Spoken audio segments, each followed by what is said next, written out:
talk about music in the second half of the show like we normally do. It's everybody's favorite part usually, which is interesting because every second half of the show is music? Mm-hmm. Oh, yeah. Are you okay with that, Tracy? I'm all right. Oh, yeah. Don't be shy. Don't be shy. What instrument do you play? The spoke. I play the chainsaw. Hey everybody, welcome to Fretboard TV episode 9. This is your host, Mitch LeGros, here at Fretboard Brewing. We've got an awesome episode today with our brew team. So on camera left, we've got Mike Walle. Center, we've got Brad Plank. And to our right, we've got Tracy Segar. Segar? Segar. Perfect. Segar? Yeah, actually. Nice. Segar. I would have never said that one. Yeah. So now everyone knows, which is great. Romeo and Juliet. No relation to Bob. Yeah, there you go. Night moved. Tracy is the newest member of the team, which is super cool. So he comes to Fretboard from Woodburn Brewing in East Walnut Hills. Mm-hmm. Tracy, talk to us about your background in brewing and joining Fretboard during these uncertain times. Sure. I was in the normal world and many years ago before 2016 and found myself without a job and was able to come on at Woodburn in November of 2016, and I worked there through the first brewer and then worked there with the second brewer, and then the second brewer moved up into more of an administration position when there were other changes that were made, and then so I moved into the head brewer position there. So it was mainly a one-man team at Woodburn after a period of time. So I learned how to do a lot of different things by myself. And under the second brewer, David, who worked with Kevin before, I got to learn a lot of the things that Kevin learned from David. So I think we've got a connection, or I have a connection with Fretboard because of Kevin and David. Yeah. Mm-hmm. So you didn't have any brewing experience prior, or? Oh, I did. So I did. I was a home brewer. Okay. So I did have that experience. And did you and Brad ever run into each other at Beer and Sweat? Did you ever participate in Beer No. and Sweat? I was really low key. I just. Okay. I didn't make it for any competitions, and I wasn't keen on or for giving it out to anybody else. It was just mainly for me and myself in the kitchen. And then after that, I actually kind of got more interested into making root beers and ginger ale. Oh, really? Yeah. So I really enjoy doing that on the small scale. One of my more favorite ones that's more commercially available, like at Kroger, is like Virgil's. But if you go to Jungle Gyms, you can find some really niche. Yeah, they really are. Really I've seen niche. that wall. It's incredible. It's impressive. I can spend $30 and come home with a bunch of different root beers, and we rank them. One of my favorite ones, though, was the butterscotch root beer. Okay, wow.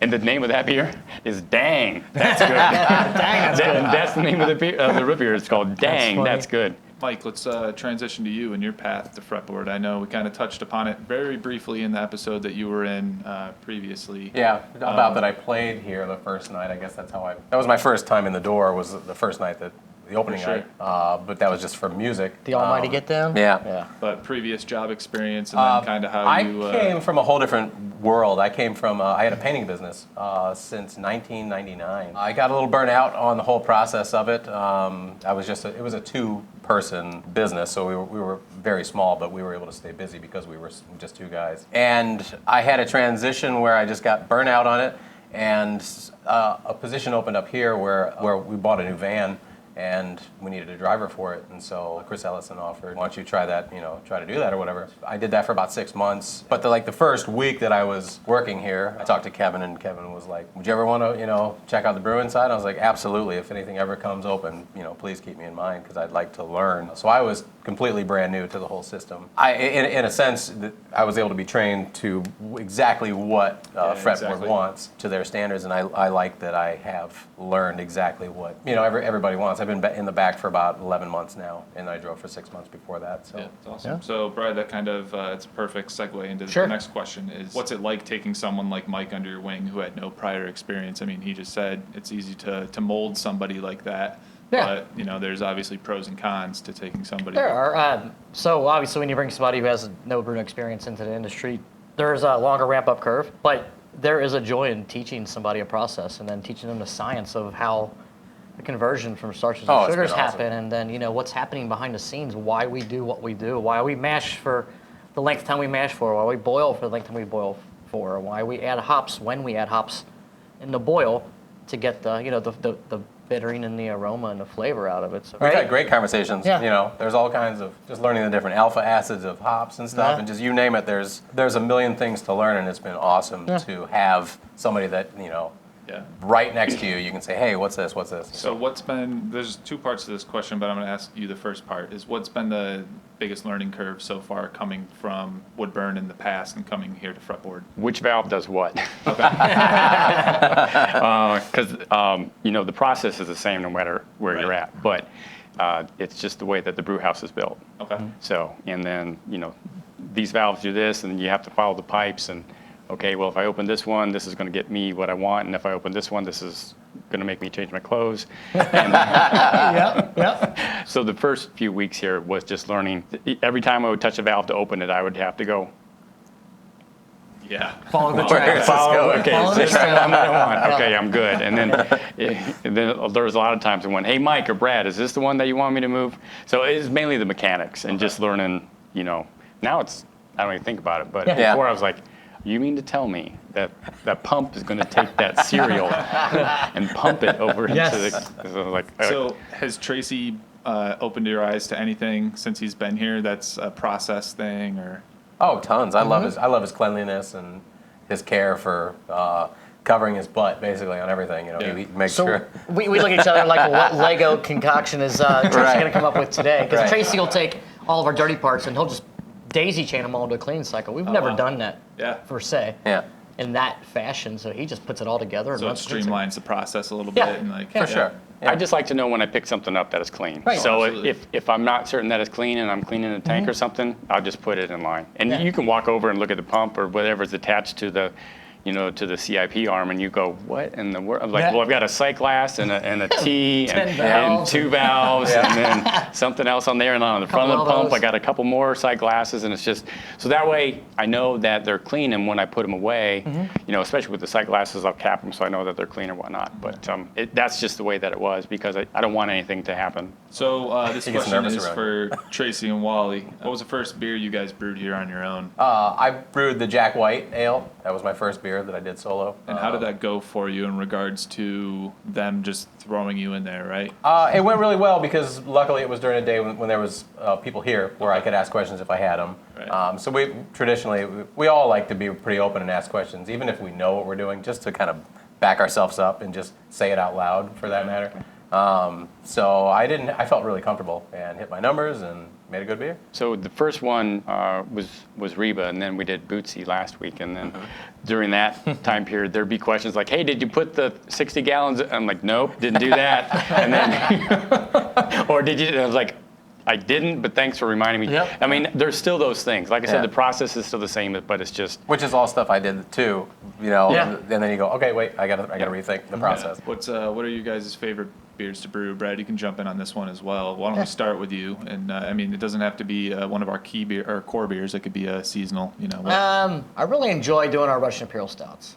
I feel like that's more of a curated beer. It's all about hitting your numbers and your high gravity numbers on there and the higher the gravity beers you brew, the lower the efficiency drops in your system. So I am a tweaker and I always like to keep attacking the process until we get better results with that product. I like making the Improv, the IPA, because I just love. No way. Well, first of all, I love IPAs, but I love the smell and the amount of hops that we put in it is considerable. Yeah. So it makes the whole place smell up nicely. I'm actually looking forward to tomorrow's. So Fuji? Yeah, Fuji. So. Yeah. That's awesome. I mean, I've not been here long enough to brew all the different beers. I do know of the beers that I've made here, the least favorite is Bootsy. Yeah. Yes.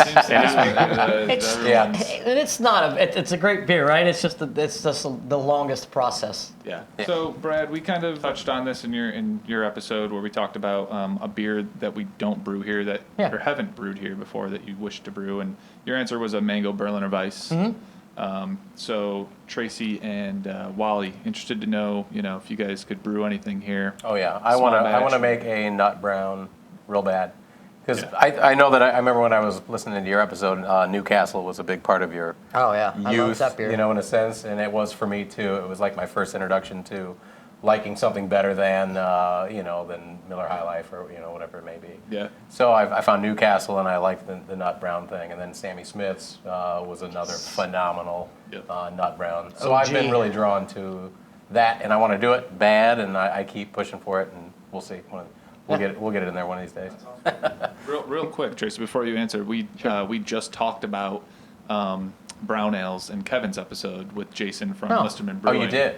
Yeah, and just how beautiful of a beer it is for adjuncts. Like it's like the perfect base beer for a lot of that kind of stuff. Yeah. But how they just don't get a lot of love, right? They don't. They don't sell. Right, It's and that's just- why I keep getting shot down. But whenever they're I so mention delicious, it. right? Yeah. I love It's them. the So maybe biggest- if we can do a small batch, it'd be Yeah. Oh, the for way sure. in. Tracy, how about you? Something smoked, Okay. smoked beer. Yeah. It won't sell, but that's what I would like to make. What's your favorite? I know it's got to come from Germany. I'm sure. What's the little bottle with the little neck and the yellow label? I think it has a little short. neck. Yeah, no, that one's, so there's this scale of smokiness, and that one's kind of Too smoky for you? a little bit. But Okay. a couple years ago, down at the Duke Convention Center, there whatever conference or thing was going on. Yeah. Alaskan Brewery was there, and they had a smoked beer, and then so that one I really enjoy. Yeah. I like that one a lot. I've yet to try one. All right. Am I gonna regret saying this stupid pun?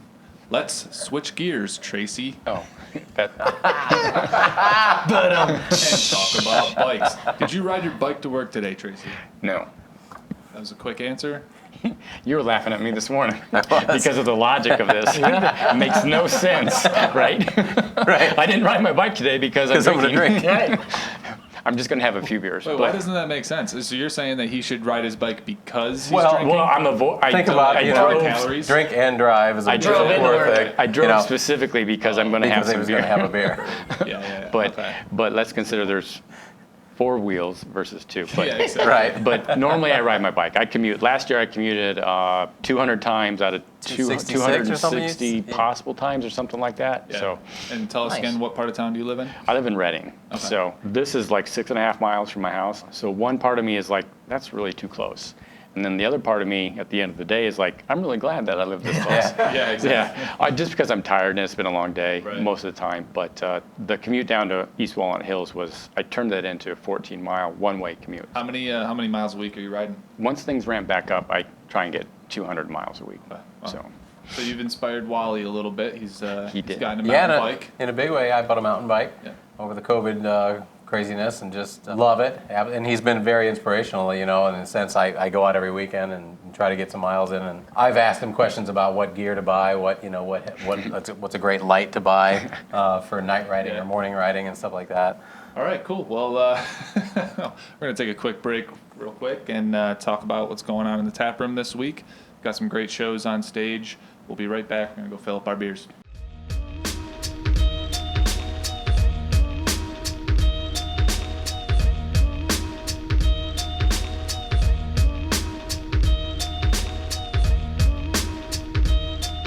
All right, everybody, welcome back to Fretboard TV. We've got the Brewers here with us, Mike Walle, Brad Plank, and Tracy Segar.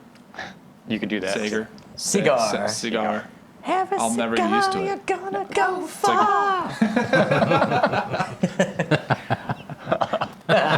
My last name is Segar. Legros, and people don't know how to say that either. They say Legros. I've always said Leg- Legros. Yeah, but yeah. I don't even think I had to ask you for the What is pronunciation. the origin of that? Is So- the L and It sounds a G little- capitalized? The L and the G are capitalized. I think it's Okay. French I Irish. believe it is. So I'm primarily Scottish, German, and the name is kind of French. But I've had people who are literally from France say they've never seen it that Oh, way, or really? even like with Yeah. the AUX or anything like that, like Legros with the. Mm-hmm. But we have French Canadian in us. I know that we have our lineage, so I'm assuming it came from that to some degree. Who knows? Well, we're back. We're back. We're going to talk about music in the second half of the show, like we normally do. It's everybody's favorite part usually, which is interesting because Wait, every second half of the show is music? Oh, yeah.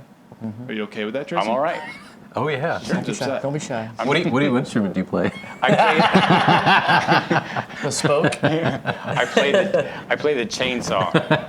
So in Brad's episode, Brad, he touched upon everything that you love, from reggae to jam bands, particularly Fish. We also learned in a previous episode that Walle is a killer bass player. Tracy, I was going to ask you about what if you played any instruments, don't. but you just answered it. He plays a chainsaw. I guess we'll go into this question then. Tracy and Walle, Brad obviously has his style of music that he loves to play in the tap room. If you guys had ownership of the iPad or the iPod for a day, Which they do. which they do, yeah. We're not going to say that Brad takes it over. You know what Brad does is he leaves a little bit of a gap some mornings where he's like, if you guys jump in on that iPod, If you don't get it by 9, I'm getting in You've been there. here since 6 brewing, and I came in at 8, and I ain't playing a darn thing. I'm turning something on. I will say, last week when I was working on the Bootsy, I didn't play Any music. because I had. It almost mine. got scolded for it. Well, no, I did. I had it in my back pocket. I was listening to That's it. part of your job description. I was Right. listening to it in one ear. You know. You gotta play music And when then you brew. Brad later in the day was like, if you're brewing, you have to be, you got to play Brewing, DJ man. and throwing out the tunes. So Well, so what he is, did tell me. What does that ideal playlist look like for you? Wally, we'll start with you. I mean, if you have ownership Okay. of the iPod and you get to kind of build, I would say I actually have a little bit of different taste. this is in a music to sense. work to, by the way. Sure. I really enjoy. There's a band called L1011 that I've been fascinated with. It's 2 guys, and they don't have any vocals, but it's just a guitar player that has a double neck guitar with a top is a guitar and the bottom's a bass.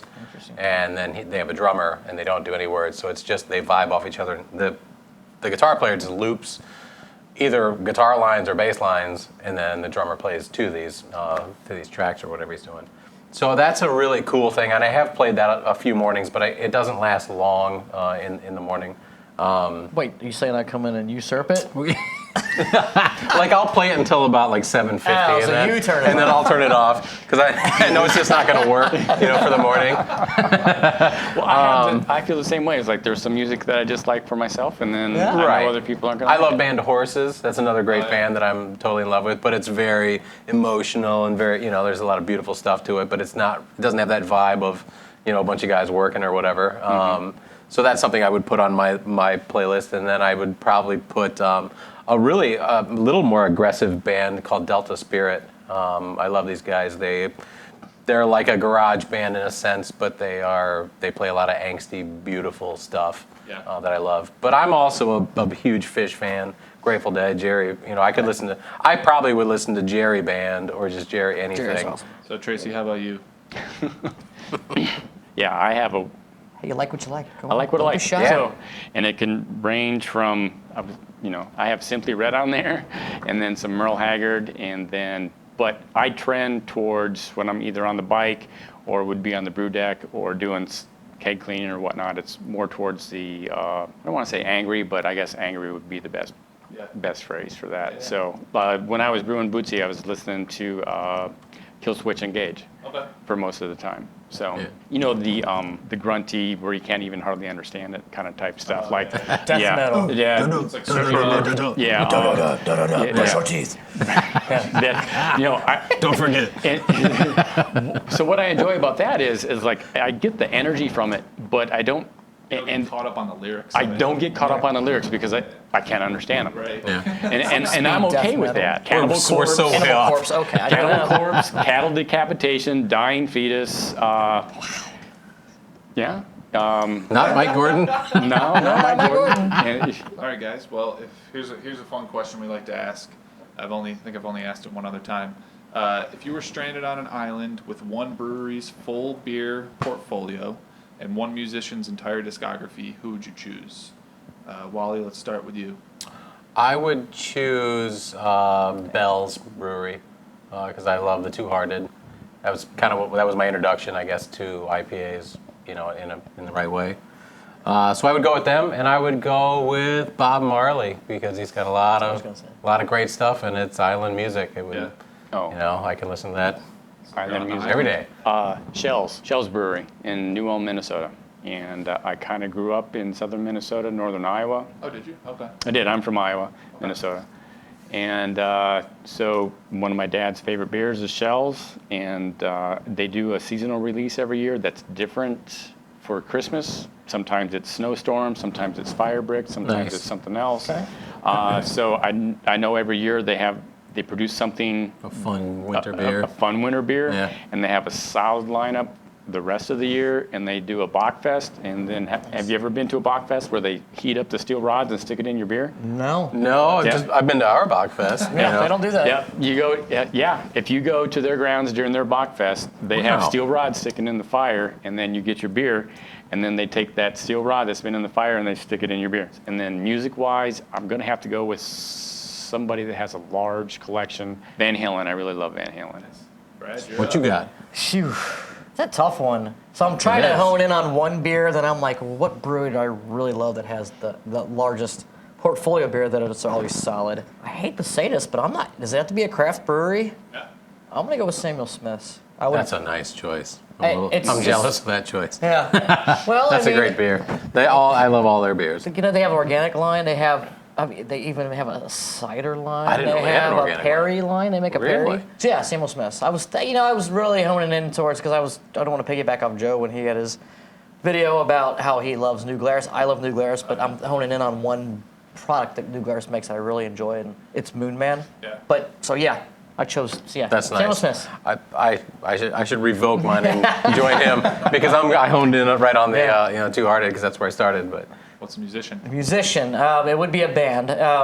It would be. There's a reggae group. Probably started in the mid late '70s. I don't know if I talked about it in our last video meeting, but Culture. Culture? Culture. Yeah, It's a you reggae mentioned those band. guys to They're me before. fantastic. Yeah. Is it Joseph C Hill. or a K? C, just spelled C-U-L-T-U-R-E. It's a Culture was cool, though, fantastic, too. very roots reggae band. They weren't heavily they weren't heavily as political as, let's say, Bob was, but they're very much about unity, and they have that island vibe. I think they use a washboard to get that. oh, nice. That's kind of cool. Yeah, super cool sound. They had horns, so yeah, They had a big Culture. enough catalog that you would be pleased. They do. It was a toss-up between that Totally or Gregory unfamiliar. Isaacs. Oh yeah, Gregory Isaacs. So, but I think I'd probably choose Culture over Gregory.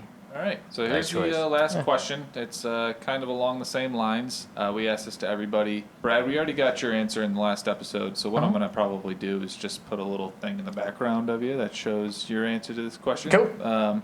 But we like to ask the three bands on the Fretboard stage, dead or alive, one night. Who you putting on the Fretboard stage? Oh, I think I already mentioned them. I mean, really. I went L1011 to open up. I would like Delta Spirit to go second, and then I would go with Band of Horses to headline. And those are all bands that are still kicking, right? Oh yeah, for sure. Yeah. Interesting. So nobody in the past life that you. No, I mean, I'm not trying to make you change your answer. It's just interesting that. no. I want It's not like they're putting out anything new, I right? love I love a lot of old stuff, but I would just be fascinated to That's cool. see those guys. Yeah. It's I inspiring, appreciate right? them. The Yeah. different- Yeah. Yeah. Man, I'd love to see. I'd love to see Guns N' Roses when they first came out.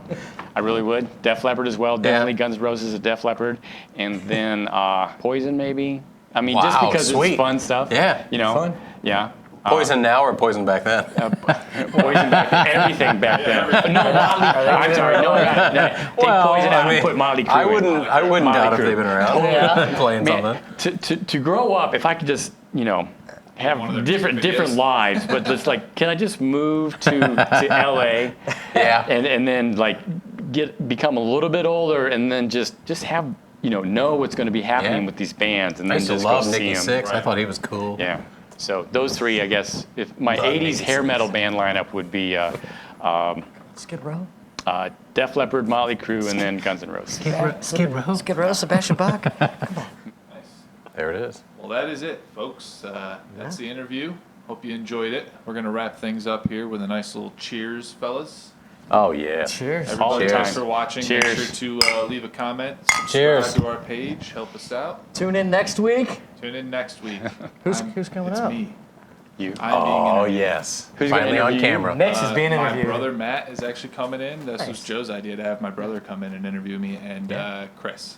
Chris Awesome. Ellison, because Chris is the one who got me my job. Yeah, he found you at North Star, right? Ellison's getting a lot of screen time lately. Yeah, Yeah. a lot of screen time. All right, guys. Cool. Thank you. Have fun back there. Cheers. Thank you.